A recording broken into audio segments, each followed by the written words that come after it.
विजय झालेला आहे. विजयाबद्दल तुमची पहिली प्रतिक्रिया काय आहे? हा विजय तेरखेडा जिल्हा परिषद गटाचा फार म्हणजे धाडसाने मिळलेला हा युवकांचा विजय आहे आणि मी हा विजय पूर्ण युवकांना समर्पित करतो. ती सुरुवातीपासून तुमची आता सांगितलं होतं की हे तिकीट मिळणं किंवा बाकीच्या पुढच्या गोष्टी करणं, त्याचा घटनाक्रम नेमका कसा होता? आम्ही तर तिकीट ज्याला मागत होतो त्यांनी तिकिटाच्या आधीच तलवार मॅन केली आमच्या पक्षाकडून आणि ते तलवार मॅन झाल्यामुळं ज्याला तिकीट मिळेल त्याचं पक्षाचं काम करायचं आणि पक्षाची धुरा आपल्या खांद्यावर घ्यायची एवढं आमच्या डोक्यात होतं. त्याचा घटनाक्रम कसा होता? त्याचा घटनाक्रम इथं आपलं इंदापूरच्या नरसिंह कारखान्यावर जे विजय संकल्प मेळावा म्हणून डॉक्टर तानाजीराव सावंत साहेबांनी मेळावा घेतला. त्या मेळाव्यामध्ये बऱ्यापैकी त्यांच्या डोक्यात होतं की युवकांना तिकीट द्यायची. मग त्यात कोण अग्रेसिव्ह युवक येतं आणि तो कोण आपल्याला चांगलं म्हणजे हे करू शकतं त्या पद्धतीनं विकी चव्हाणला तिकीट द्यायचं सावंत साहेबांच्या डोक्यात ठरवलं. त्यांनी सांगितलं नाही. शेवटपर्यंत त्यांचं फक्त एकच होतं की आमचा सर्वे येऊ द्या. मग सर्वेमध्ये काय जो निर्णय झाला ते सर्वे त्यांना सांगितला आणि सर्वेतून नाव पुढं आलं आणि त्याप्रमाणे तिकीट मिळालं. ज्या दिवशी तिकीट मिळालं त्या दिवशीच आपण पक्षाचं काम करायचं हे ध्येय धोरण ठरवलं. पक्षाच्या विरोधात अजिबात काम करायचं नाही. आता पुढील दिशा राजकारणाची तेरखेडा गटाची कशी असेल? अडचणीचं अजिबात नाही.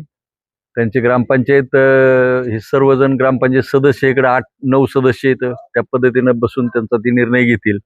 आम्ही तर काय म्हणजे पण आपलं त्यांच्या डोक्यावर म्हणजे नक्कीच छत्र असेल. जे आपल्याला काही ड्रॉबॅक आहेत ते माहिती आहेत ते आपण त्यांना वेळोवेळी कल्पना देऊ. पक्षाची लढत झाली जिल्ह्यातली सर्वात मोठी लढत आहे आणि ह्या लढतीमध्ये विजय मिळवणं त्यांच्यामध्ये मुलामध्ये सर्वात सिनियर माझं वय 58 आहे म्हणजे सर्वात सिनियर मला म्हणायची ती. बाप्पापेक्षा दुसरा कोणी सिनियर नाही. आम्ही आमच्या पद्धतीनं त्यांनी आमचं ऐकलं आणि आम्ही त्यांचं ऐकलं. या पद्धतीनं सर्वाच्या विचाराने ही निवडणूक लढली. प्रत्येक गावात आम्ही मतदारापर्यंत पोहोचलो. मतदारांनी आमचं घराणं ऐकलं आणि त्या घराण्यातून आम्हाला हा विजय मिळालेला आहे. आम्ही म्हणजे असा विजय नाही, भयंकर अटीतटीच्या लढतीतून विजय मिळालेला. भले ते 650 मताने असेल, अटीतटीची म्हणल्यावर 100-50 व्हायला पाहिजे हा नाही विषय. ही म्हणजे विषयच असा आहे की प्रत्येक गणा आणि गटामध्ये म्हणजे घराघरात पोहोचले होते आमचे सर्व कार्यकर्ते युवक एकदा दोनदा. त्या पद्धतीने हा विजय झाला विकीचा. पहिली प्रतिक्रिया काय आहे नेमकी?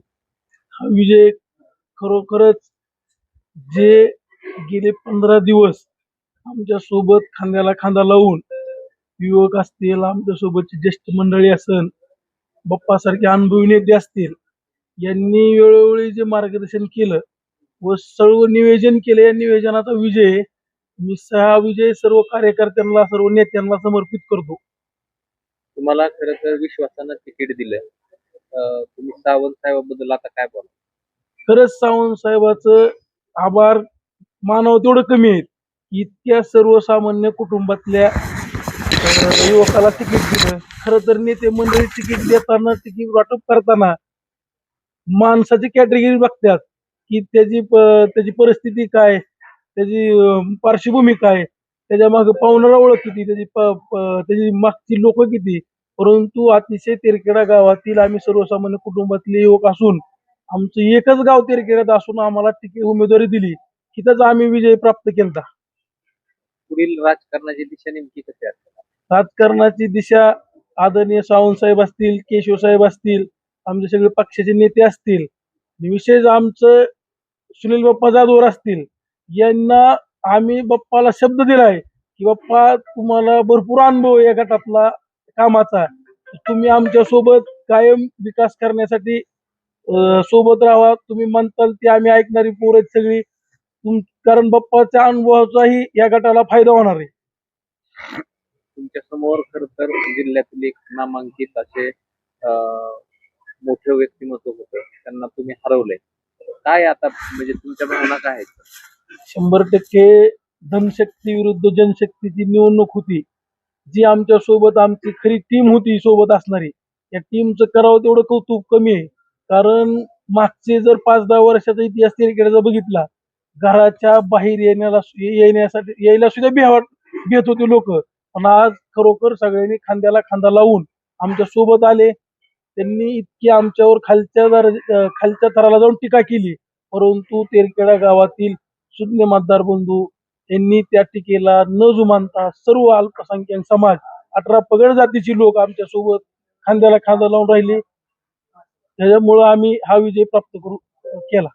खालच्या तुमच्या दोन्ही पंचायत समितीच्या देखील जागा लोकांनी निवडून दिल्या, त्याबद्दल तुमचं काय?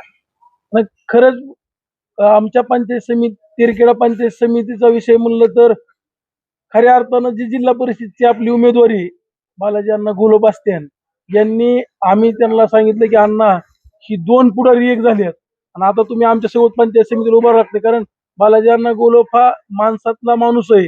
गोरगरिबाचे गेले ते 20 वर्ष झालं कामं करतात.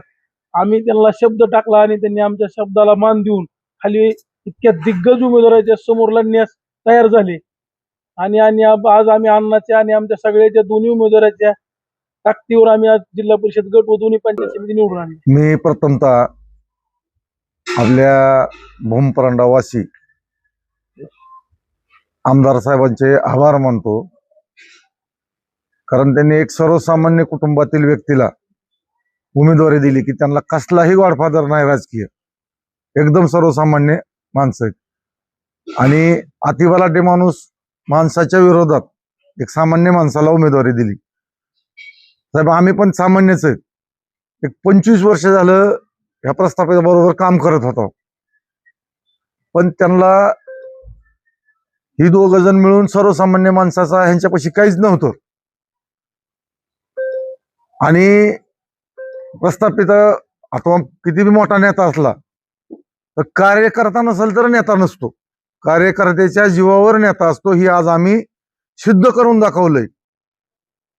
तेरखेड्यातनं एक सर्वसामान्य कार्यकर्ता विरुद्ध नेता अशी लढत होती. ती आमची अवकात काढत होती, तुमचं काय आहे तेरखेड्यात म्हणत होती. तर आज आम्ही मतदानातनं त्यांना दाखवून दिलंय आम्ही कार्यकर्ता नसल्यावर तुमच्या नेत्याचं काय असतं का? काही नसतं. विकीचा विजय झालाय, तुमची पहिली प्रतिक्रिया काय? पहिल्यांदा आम्ही सर्वप्रथम पूर्ण गावाचे, खेड्यापाड्यातल्या पूर्ण जनतेचे मनापासून आभार व्यक्त करतो की ज्यांनी अशा व्यक्तिमत्वावर विश्वास दाखवला. त्याच्याबद्दल सर्वांचे मनापासून आभार. आणि जे कोणी आमच्यावर टीका केली ती महागातल्या सभेत किंवा पोरसवर आहे ती, आम्ही कोणाला शब्द दिला नाही.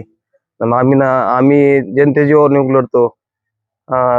कार्यकर्ते जीवावर, माझ्यापासून जे लांब गेलेत त्यांच्या जीवावर नाही निवडणूक, ही जनते जीवावर आहे. ती कार्यकर्ते नसल्यावर काय नाही, काय करू शकत नाही नेता. त्याला पूर्ण कार्यकर्त्यांनी दाखवून दिलं नेत्याला काय आहे ती कार्यकर्ता. ह्याच्यामुळे मी आदोरी केदारच्या मनापासून अभिनंदन करतो बालवानाचे निकेत.